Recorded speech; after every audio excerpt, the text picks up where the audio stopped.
Hello and welcome to Voices of the Vic podcast with me, Ben Aiton, and Mike Duffy. We're back midweek this time. It's been a bit of news floating around Vicarage Road this week. An incoming and one confirmed outgoing so far, and possibly a second outgoing happening soon. And we've got Rotherham United on Saturday as well. So me and Mike we put our heads together and thought, you know what, Thursday night, not doing much. Let's get together and talk about Watford. It's what we want to do on a Thursday evening, isn't it? And giving you guys something to watch and listen to. So I am joined by Mike again. Mike's back. Mike, you weren't around last week, so you didn't watch the Watford game at the weekend, our 2-0 victory over Blackpool. You was due to manage your Saturday football team in the semi-final of the Cup, but it was postponed, wasn't it, Mike? You must be gutted about that. Yeah, I was absolutely gutted. More so as well because we ended up going to the local AstroTurf, and I ended up putting my boots on and playing with the lads, and it was a real eye opener. But I could have spent that time watching the game. I literally watched probably 5 minutes in my hotel room because I took my Fire Stick and whatnot.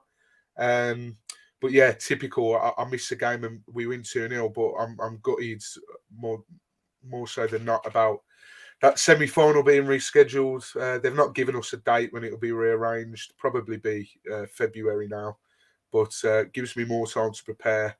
I was really looking forward to that, but I'm glad to be back. I should be able to watch the Rotherham game. I've got an intense driving course starting on Saturday, and I finished bang on 3:00. So I'm gonna try and sweeten the missus up and ask if she can get the Fire Stick and the game loaded up for me. So when I get in, it's on the TV ready, and hopefully we can win that one. But yeah, it seems like ages since I've been on. Since I've been on, a bit of a shameless plug from myself. I've been training. I've signed up to do the Birmingham 10K again. I did it in lockdown, and I've somehow found the motivation to do it. I did a park run, which is a 5K for the first time in ages, a couple of weeks ago. So my training's underway for that. I'm half a stone down already, going into my 3rd week. So yeah, it seems like everything's go at the moment. I'm starting my coaching badges as well. Got my driving test on Thursday, so like everything's just go. But if Watford can keep winning, then it'll keep me sane throughout this period. Nah, it sounds super busy for you, mate, and I can just see what it's going to be like on Saturday for you.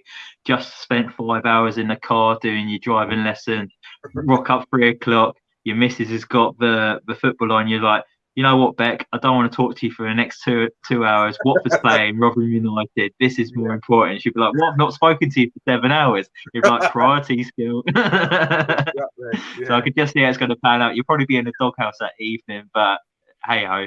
But yeah, we'll get cracking straight into all of this. We'll start off with the news that's broken in the last couple of days. So there was reports coming over from Portugal, I think first from a Portugal record, and they announced it at maybe about 2-3 in the mornings, and then Lou Orns jumped on it and retweeted, and that's where all the Watford fans saw that was linked with this young 21-year-old.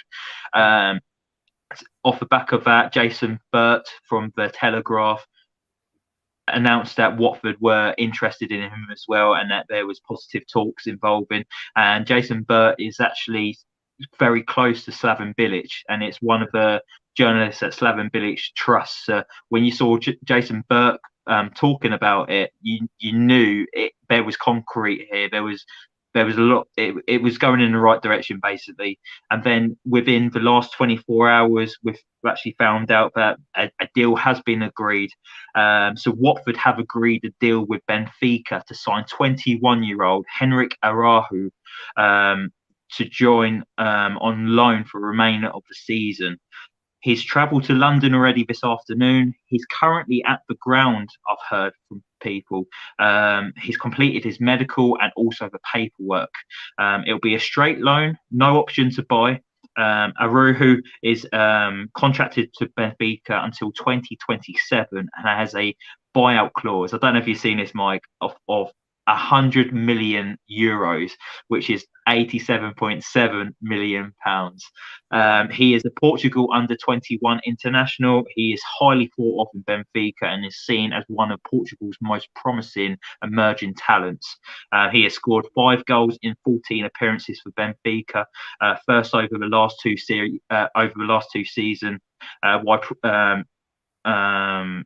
Prominently playing for Benfica B, where he scored 28 goals in 58 games over the last 3 seasons. He's unlikely to be available for the game against Rotherham United at the weekend. That is due to him having to gain international clearance. If Watford do register him by midday tomorrow and get international clearance, he will be available, but it's looking unlikely at the moment. And that was from Andrew French on that last bit. It's obviously some Watford fans wouldn't know who Henrik Araujo is, but there's lots of talk about him, and saying that he's the most highest prospect coming out of Portugal. It's exciting, isn't it? To think of the caliber of players that Portugal have produced over the years, and he is heavily linked with a move to Watford.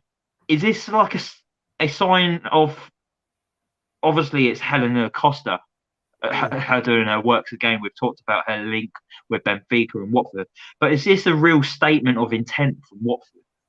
Yeah, I think this is showing what direction we're going in under the new scouting team. You know, there was also more movement within that. There was another scout that was appointed earlier in the week. Sorry, you may have seen on Twitter. I can't remember. I think his name's Jose. He announced himself that he was joining the team. Again, worked with Manga and Costa at Frankfurt. So you know he's appointing people that he trusts and it's worked with before. And I think this is what we can expect from now on. I must admit, you said that there'll be a lot of Watford fans that won't know who this guy is. I'll put my hands up. I'm one of them. I'd not heard of him before. But, you know, I've seen, you know, you see the second tier podcasts, they always put out championship news.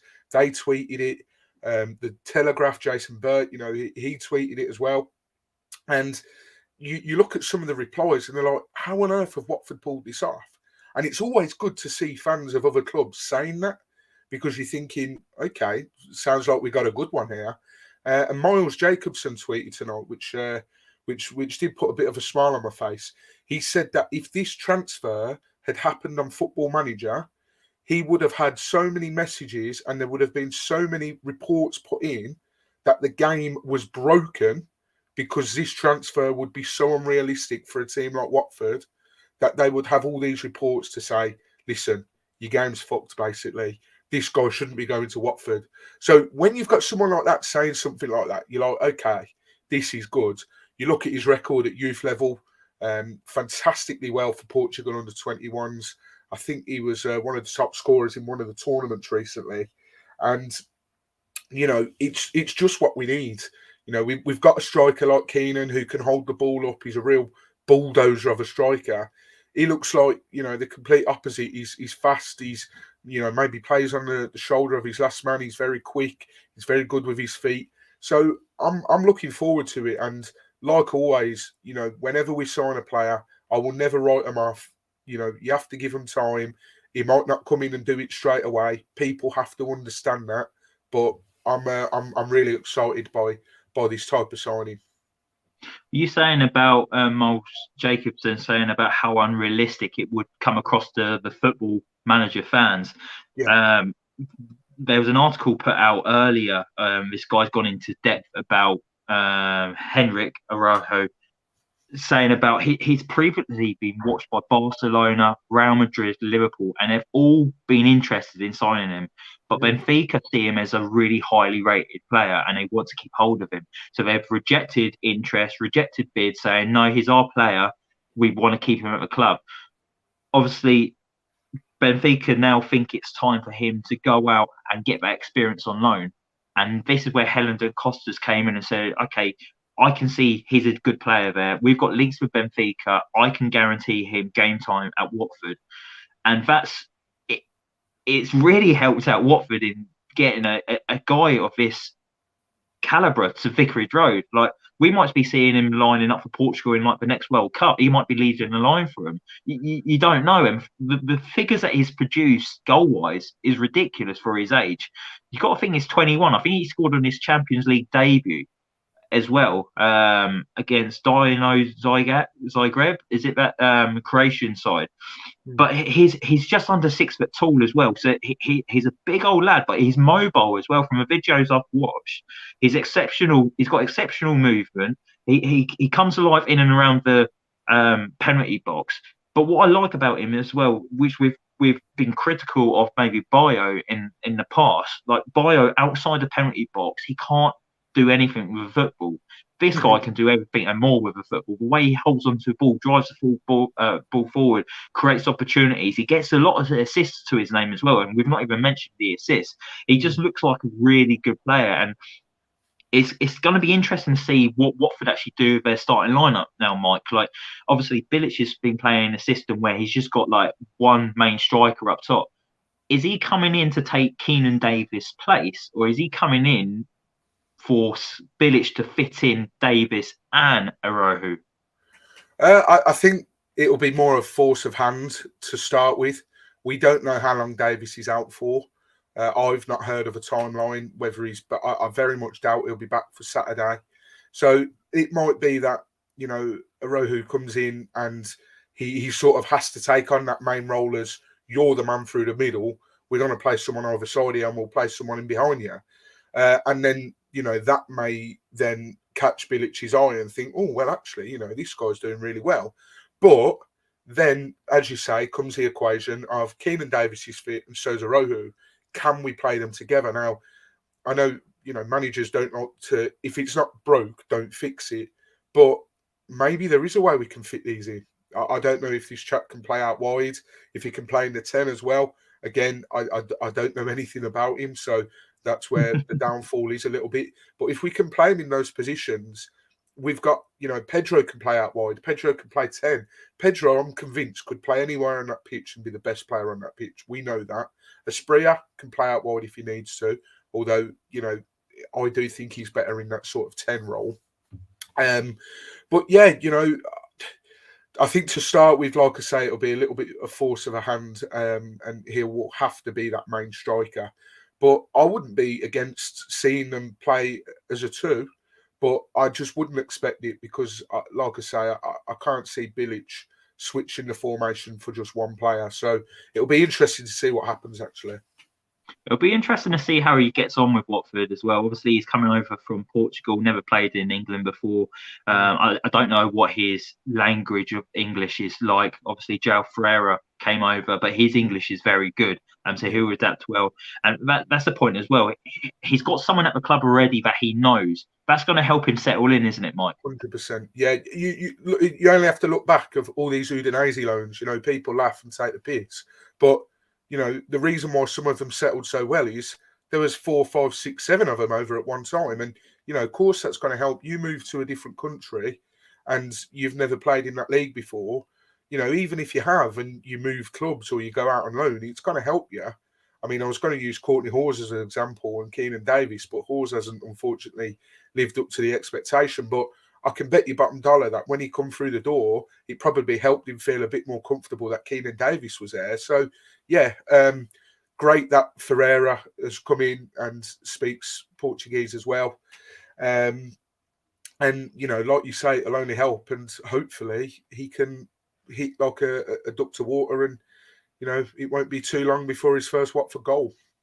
Yeah, and there's a couple of other Portuguese-speaking players as well. Obviously, João Pedro and Martins as well. So that's just going to help him settle as well. So yeah, I'm looking forward to this signing, mate. Hopefully we wake up tomorrow morning, we see an announcement video of Henrik Arohu. I've been trying to practice his name before we was coming on air, and it was quite funny. My missus was trying to get my daughter to sleep, and I was in the bedroom next door, and I was typing it into Google, and I was listening back to how to pronounce the name, and I kept on repeating it, and the guy kept on saying Henrik Arohu, Henrik Arojo. She popped her head in and said, "What the fuck are you doing?" I was like, "Don't worry, Watford are just about to sign a player, and I need to try and get their name right." You know, if you've watched Voices of It for a long time, me and Mike butcher names. So I thought I'll make the effort, try and get there before anyone says, fucking hell, they've butchered that. So hopefully I've done you well. I'm proud, Henrik. But yeah, statement signing, I'm really looking forward to seeing this. And I think a few championship clubs will think, Watford have got a player here. How the hell have they got that? And Mike, is this just a sign of Watford not being Udinese B, it's being Benfica B? I know it's looking that way at the moment, isn't it? But you know, it's that link. It's Manga and Co. really putting their plans into force, and this is great. This is what we want. You know, he's done various interviews. He's done an interview with the club now as well, which is great.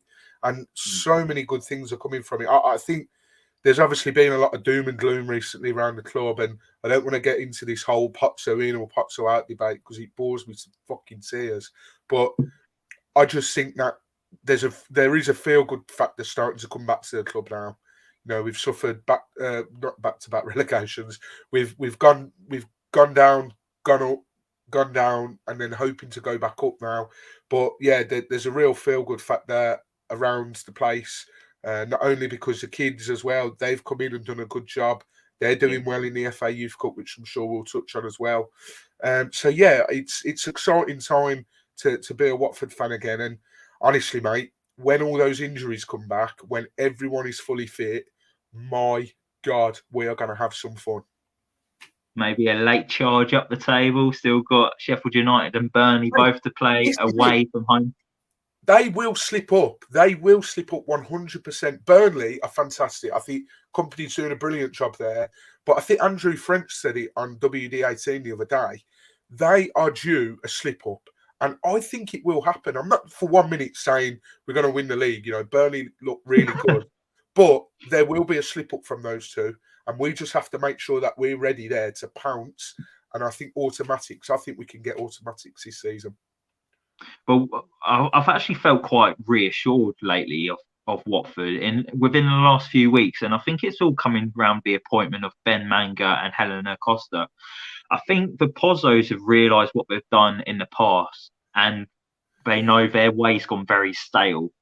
They've needed to freshen it up, and they've done it by bringing in these two people, and I think it's had an immediate reaction, and it's the reaction Watford fans have wanted to see. And if anything, it gives me hope for the future with Watford. Whereas, ask me this 4 weeks ago, 6 weeks ago, 8 weeks ago, I would have been so negative about Watford Football Club. But now I'm feeling like there's a bit of a movement now. It's moving in the right direction, and I'm feeling more positive. And I am looking forward to seeing what Ben Mangas and Helena Costa is going to do for Watford Football Club. And I just think they're just going to improve us. But it's one to watch, isn't it? But it's definitely a great start to their era at Vicarage Road.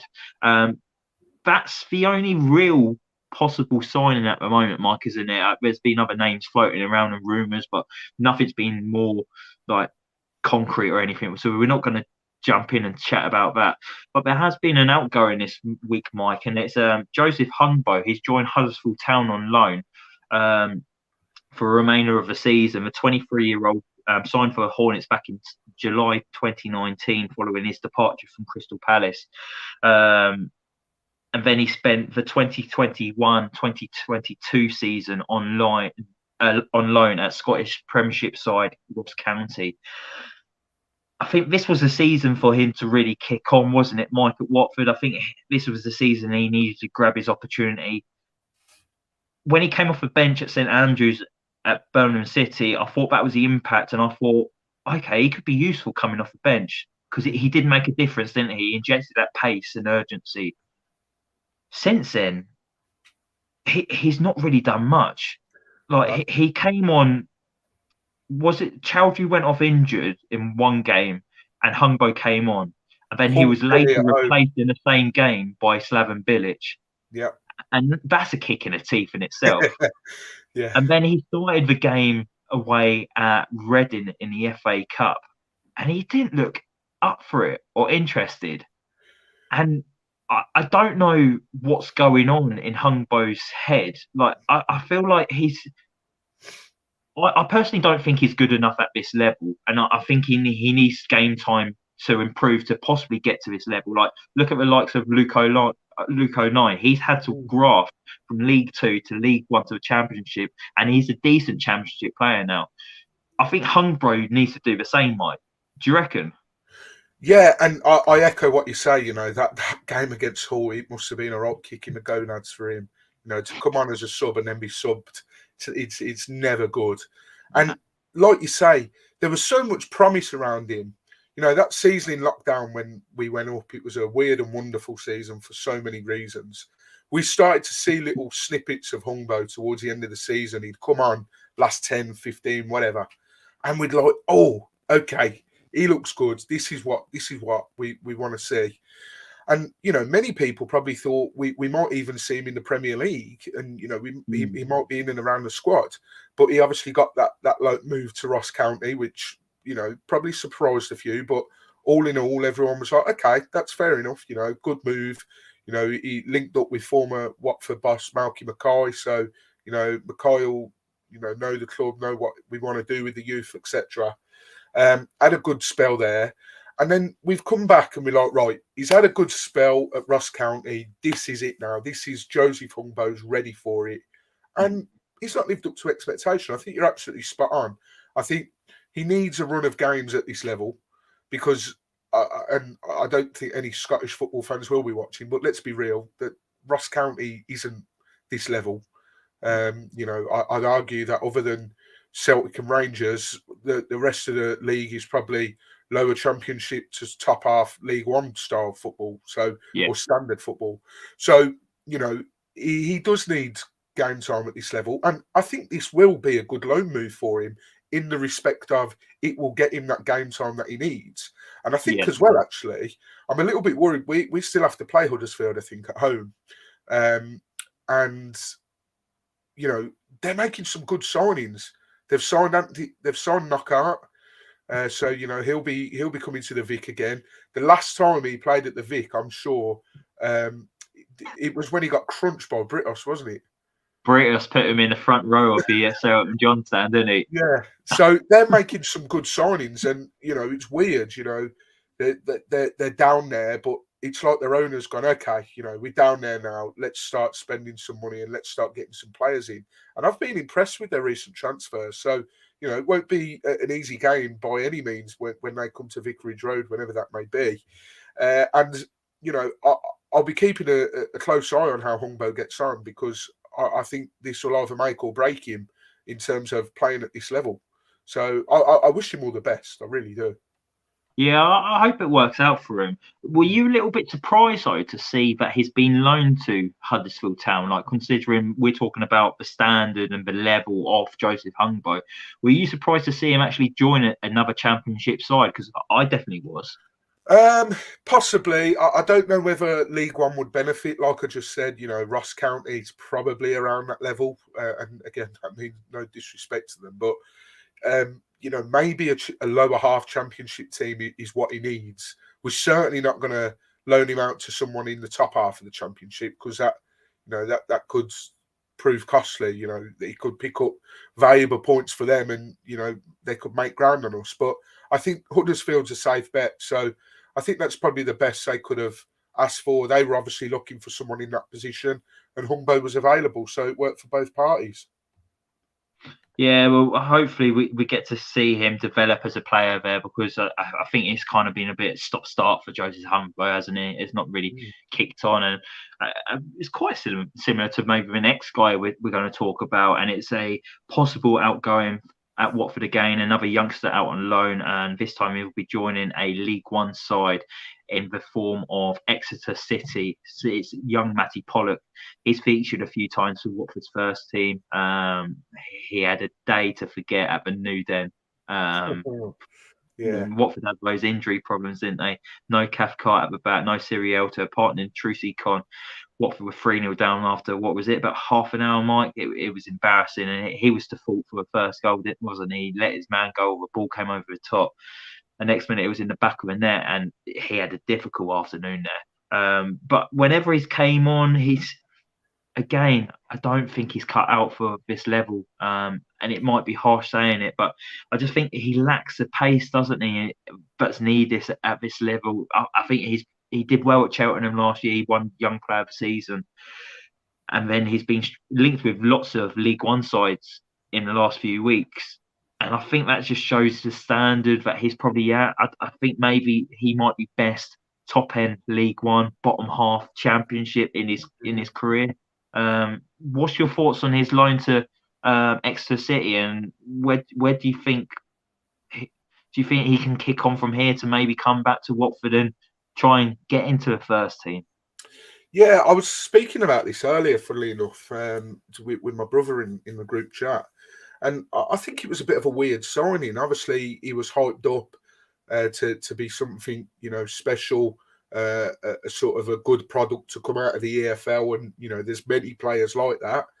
We spoke to a few Grimsby fans when we first signed him. I think we got a few voice notes from fans talking about how he was. And, it was generally, on the whole, it sounded good, and it was, a good report back. But let's be realistic, he was never going to start in our defence. I know people said that was the area that needed addressing the most, but you're not going to get a kid from League Two, bring him in straight away and expect him to just, take to it like nothing. So I always thought it was a bit of a weird signing. That loan spell, obviously, it would have done him good for his sort of confidence at Cheltenham, won Young Player of the Season. That's great, brilliant. I think he helped them to a decent finish. Did that? I don't know if they ended up getting promoted or not, but maybe League One, bottom half of the Championship is his sort of, level. You mentioned that game against Millwall. It was an absolute horror show for him, unfortunately. I always thought it was quite ironic that the bloke that he probably needs to learn most of was sat in the Millwall dugout in the form of Paul Robinson that night. So, yeah, I think this will be a good loan spell for him again, but do I see him coming back? We obviously, with the signings that we've just talked about, hopefully making with the chap from Benfica, we obviously see ourselves aiming for the Premier League and want to, establish ourselves there. Do I see Matty Pollock playing for us regularly in the Premier League? I'm sorry, but no, I don't. I'm happy to eat I'm happy to eat my words on that.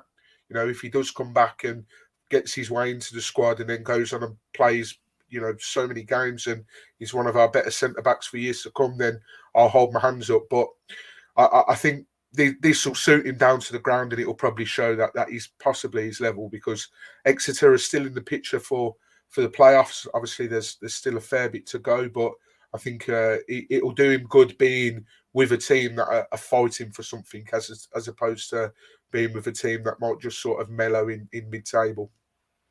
Yeah, well, they currently sit 10th in League One, 5 points off 6th place Barnsley. So they're still definitely in it for possibly promotion this season. Exeter are a decent club as well. I quite like them. I think they're a good run club. I think who's a manager now? Is it Gary Caldwell, the former Wigan Athletic player and manager? And supposedly he was massively involved in him deciding to go there as well. And what I saw interesting as well when I was reading an article this morning, Mike, was Matty Pollock actually turned down a move to Hibernian in the summer on a loan deal. Because he wanted to focus on trying to get in and around that Watford first team. That's a sign of a player who wants to. He wants to be here, isn't it? He's thinking, okay, Hibser came in, but my main concern here is to try and get into that Watford first team, and that's the right mentality, isn't it, Mike? Yeah, his intentions are brilliant. His heart's in the right place. And you can't knock the lad for wanting to have that opportunity. And he obviously felt at the time that there was a real opportunity, because, to turn down playing at Hibernian, it would have been playing in the Scottish Premier League, coming up against Celtic and Rangers, So, for him to turn that down, regular game time as well, he obviously thought he was close to sort of getting in that defence for Watford. But unfortunately, not to be. There's the defence has been, moaned at and praised so many times this season. You look at the clean sheets. I think we've got the second most in the division, possibly. We're joint top with 3 other sides, Yeah. Coventry and Preston. So there we go. The defence, gets a lot of stick at times, but on the whole, it's good going from them. So yeah, like I say, his heart's in the right place, good intentions, but unfortunately, he's too far down the pecking order. So he needs to go out, get some valuable game time, and hopefully for him, he can come back and try and force his way in. But unfortunately, in my opinion, I can't see him being a mainstay on that Watford team sheet. Nah, that's fair enough, and I agree as well, mate. So that's the transfer talk wrapped up. Just quickly before we go into the Rotherham United preview, that what I liked this week was a statement from a player actually, and it was Vacuum Bio. I mentioned it on the last podcast with Tom Wicks from the Golden Pages that a lot of Watford fans were unhappy with the reaction of Vacuum Bio being substituted last week. And obviously, he felt the reaction from the Watford fans, and he felt like he wanted to address it and apologise. So Vacuum Bio came out and said, "I just want to say sorry to the fans who have supported me and the team. I got lost in my disappointment for a few seconds when it was time for me to come off the pitch, and I wasn't thinking about the team. The most important thing was the 3 points, and I was delighted for Toby Adeyemi to come on and score in his debut. It was a fantastic moment and so important to help us get the 3 points. As a striker, I want to score goals, and I was disappointed that I did not do that on Saturday, especially after scoring at Norwich and feeling confident. But I'm feeling hungry for the next opportunity, and I'm looking forward to helping the team against Rotherham." That's how you respond, Mike, isn't it? It's fair play to me. He didn't have to come out and put that statement out. No, he didn't, and I have to give him credit. I mean, I obviously didn't watch the game on Saturday. I know you were there. I think my brother and old man were there, and I heard about it. And it's never great to see a player like that, but it shows that he's frustrated and wants to play as long as he can. So that's absolutely fine by me. I always say to my lads on a Saturday, I'd be more pissed off if I'm subbing you off, and you're like, okay, yeah, okay, I'm coming off. Like, show me you want to be on that pitch. Obviously, there's certain ways to do it. He might have looked at it as spitting his dummy out, throwing his toys out the pram, whatever. But fair play to him. He's come out and he's apologised. And hopefully that means that, I think you tweeted him back off the podcast account saying, good stuff, knuckle down and be ready to play on Saturday. And there's a lot of talk at the moment about whether he'll start, whether Adeyemo will start and all this. So, he'll want to prove himself because he'll know that Adeyemo's breathing down the back of his neck after that.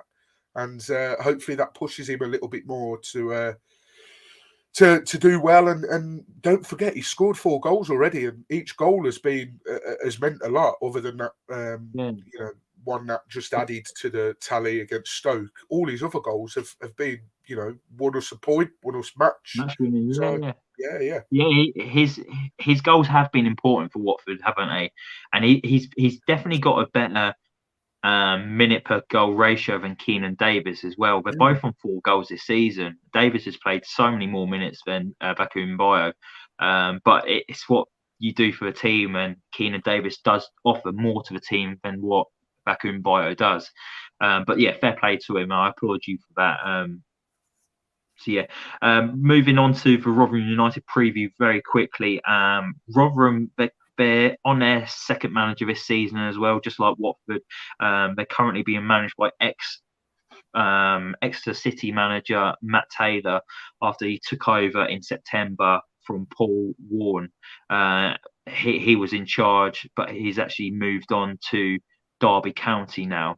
So he dropped down the league to manage Derby County and left Rotherham. I think that was outside the relegation zone when he decided to leave the New York Stadium. Rotherham have won their first game in 8 matches at the weekend when they beat Blackburn Rovers 4-0 live on the Sky cameras. And they currently sit 23rd in the away form table, picking up 11 points in 14 games, which is 2 wins, 5 draws and 7 losses.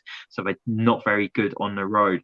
But what concerns me a little bit here, Mike, is their last away win was actually back in November, and it was a 1-0 victory away at Bramall Lane against Sheffield United. Watford FC, hold my beer.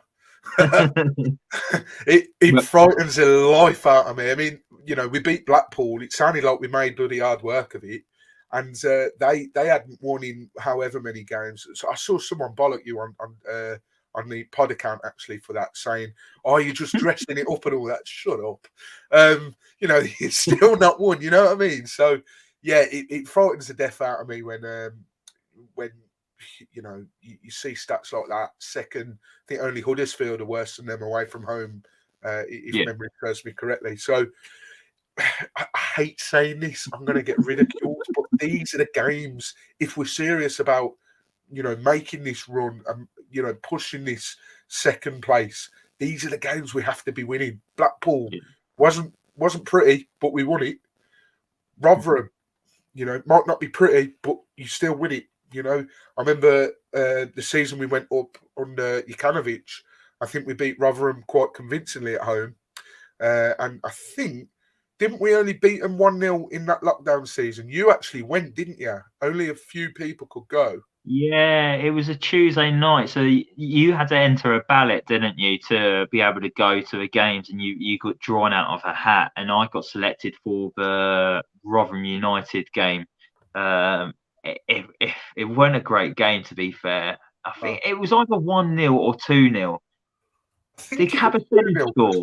And then Cabba and Deeney scored at the far post, and it was a weird game to attend. Obviously, we just ended up coming back from COVID. There was social distancing happening, so you was probably about 10, 15 seats away from everyone. Like, everyone spread out all across the ground.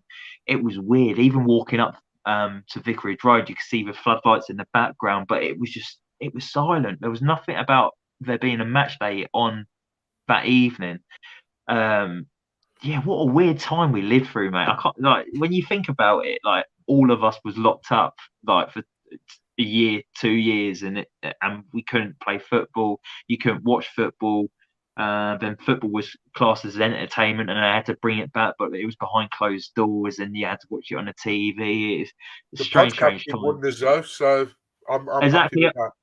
I was actually thinking about it earlier, and I know we're going off topic, but I'm actually listening to the Troy Deeney autobiography at the moment. I bought the book when it came out, but people might not, people know or do not know, I'm not very academic, so I'm no good when it comes to reading. So I saw him retweet something the other day of someone replying to his autobiography saying that they've just listened to it, and I was like, oh, brilliant, it's out there. So I've just been listening to the chapter. I'm coming to the end of the book, and I've listened to the chapter about him talking about the COVID behind closed doors. And he's talking about how it's weird, like how quiet it was back then. Like, he's saying, like, you could hear every thud of the football. You could hear everyone talking. But he said the worst thing about it was when you could hear like the Sky commentators commentating on the game. And he said it was really annoying and putting him off. But yeah, what a weird time that was back then. But yeah, thanks for reminding me. It was 2-0 back then. But we do have a decent record against Rotherham United, Mike. Watford are unbeaten in 9 league matches against Rotherham at Vicarage Road, last losing 2-1 back in February 2003. Well, we played them 28 times and avoided defeat. Well, we've only lost, in that 28 times, we've only lost 6 times. So that's since records began, if you like. So do you know what? Sorry, I'm not even quietly optimistic. I'm optimistic. I'm going to go for a 2-0, Ben. I know, I don't know if you're just going to ask me that, but I'm going to go for a 2-0. I'm going to go a bit rogue with my goal scorers as well. I think Asprilla finally breaks that duck. He shakes that monkey off his back because it's been holding him back, and you can tell the poor lad just wants to score now. Asprilla's going to score. And then we'll give Ishma another penalty. So Ismail Assar and Aspria will score the 2 goals for us. I'm quite confident that Watford will win as well. I like the look of Martins at the weekend. Kone. I thought Ferreira warmed up during the game. He improved as the game went on. I'm reassured by this next step that Rotherham haven't scored in any of their last 4 away games at Vicarage Road as well. So I think Watford will actually keep another clean sheet at Vicarage Road. So I'm actually going for a 3-0 Watford victory. I know we've still got lots of players out, and I know Rotherham won at the weekend 4-0 against Blackburn, but I just think I think we've got too much for Rotherham still. Blackburn are a bit hit and miss, aren't they? You don't know which one you're going to get one week. They was missing Ben Brereton Diaz at the weekend as well, and everything runs through him, and he changes the way Blackburn play and perform. So yeah, I'm going to go for a 3-0 victory this week, Mike. Goal scorers, I don't know. Let's go for a goal for Bio. I think he'll redeem himself. He'll grab one. I think I'm going to say Truce Econ from a corner. Ooh. And then I will also go for a Kone goal. Ooh, okay. Yeah, I like it. Yeah. Mix it up. Just don't want to be the same one that does all the same predictions all the time. But yeah, that's it. Oh, just quickly before we go as well, it's very random. Mike, what's your thoughts on Blackpool appointing Mick McCarthy as manager? That came out of nowhere. I thought he retired from football about 5-6 years ago. I think he did retire. They've done a Watford and prized a manager out of retirement like we did with Ranieri and Hodgson. I'm surprised they didn't go for Steve Bruce, to be honest. I think he's just called it a day as well. But I think it's hilarious, Ben. I've got a couple of Blackpool fans on my personal Twitter. I don't know how, why, or whatever. And I think it's when I used to go up to the darts. That used to be in Blackpool. So maybe I met people from there. But after the Watford game, they were like, everyone was spamming the Twitter. We only want to see one thing. We want to see that corner flag. Appleton out. And I thought, okay, like we can resonate with that. Listen, we're no stranger to a new manager coming in every now and then. So obviously things weren't great under Appleton. You know, I know they beat Nottingham Forest, really good victory for them in the FA Cup over a Premier League side. I think that just papered over the cracks, so to be honest. And obviously they've gone on this stinking run because let's not forget they peppered us 3-1 earlier in the season and made us look like dog shit. And they were probably, I think in fact they were singing some Billich, you're getting sacked in the morning, which is quite ironic. But anyway, they were saying, you know, Appleton out and all this. And I thought, okay, you know, I'd be quite intrigued. And I mean this with no disrespect to any Blackpool fans because I love Blackpool as an area. I think it's great. And, you know, their fans are decent fans. But I thought, who would Blackpool fans be thinking we can realistically get here? Like, who, if they sack Appleton, who are they wanting to come in? And when I saw Mick McCarthy, his name, I thought, surely not. And then I saw it appointed, and I was like, oh my God. Like, I was gutted we've played him twice. I would love to play him again. Like, Mick McCarthy was Ireland manager, you know, has done wonders in his time, but he's past it, man. I'm convinced now, you know, they'd be able to, you know, get anyone to manage at this level because it's crazy. It's like we're going back in time. I saw Neil Warnock was Cardiff have just got rid of what's his face, Hudson. Mark Hudson, and I saw Neil Warnock saying getting mentioned, and I thought he's retired. Like, just leave these people alone. You know, let them retire and all this. I also saw quite a ridiculous video as well. So there was a video where Mark Hudson had told his kids that he'd got the job as Cardiff manager, and then obviously he got sacked, and they were like, "But you know, clubs should look at videos like this and realise how much it means to them." I get that, it's a livelihood, but if you're shit at the job, you've got to go. If I had a family to feed, but I turned up and started wiring people's houses up wrong and doing shit electrics and leaving wires live and all that, just because I would have shown a video to say, oh, by the way, your dad's doing really well at work. Just because of that, if he's shit at the job, you got to go. So again, off on a tangent completely there, but it just made me think, just because there's this cute video of him saying to his kids, oh, by the way, daddy got the job, and they were happy for him. Ultimately, football's a relentless game. But yeah, Mick McCarthy back. Big Sam, he's got to be next, surely. Neil Warnock, let's go back in time. Let's start appointing old managers. Roy Kenny Hodgson. Dalglish, Roy Hodgson, he's got another stint in him, surely. We'll have him back after Bilic gets inevitably sacked. We'll have Alan Hodgson back. Kirbishley. Alan Kirbishley, what's he doing nowadays exactly? Whatever happened to him from he just disappeared off the face of the earth, didn't he? What about Alan Pardew? Isn't he managing Andre Gray at the moment over in Greece? He is indeed, yeah, and they've got a lot of ex-Watford players playing over there, over in Greece, haven't they? Yeah. Yeah, let's get the old band back together. Let's get Pardew, Kirbishley, Bruce, Warnock, McCarthy. Any others up there? I can't think of any other rogue ones at the moment, but they're the main ones, aren't they? Yeah, that's some bench. You wouldn't want to be fourth officially if they were all on the same bench. Mark Hughes. He's doing all right in League Two with Bradford. He's yeah, but yeah, he's really dropped down, hasn't he? God bless him. That's all I've got. Well, we was going to do a short podcast tonight, but as me and Mike do tend to go on, we've just named all the ex-managers we want to see back in the Football League or back in the Championship, just for shits and gigs, really. But yeah, thank you everyone for watching tonight. If you like the video, don't forget to hit the like button, hit that subscribe button. Me and Mike will be back at the weekend to do a review of the Rotherham United game, which is being played 3 o'clock Saturday at Vicarage Road. Stay safe, everyone, and come on, you Orms.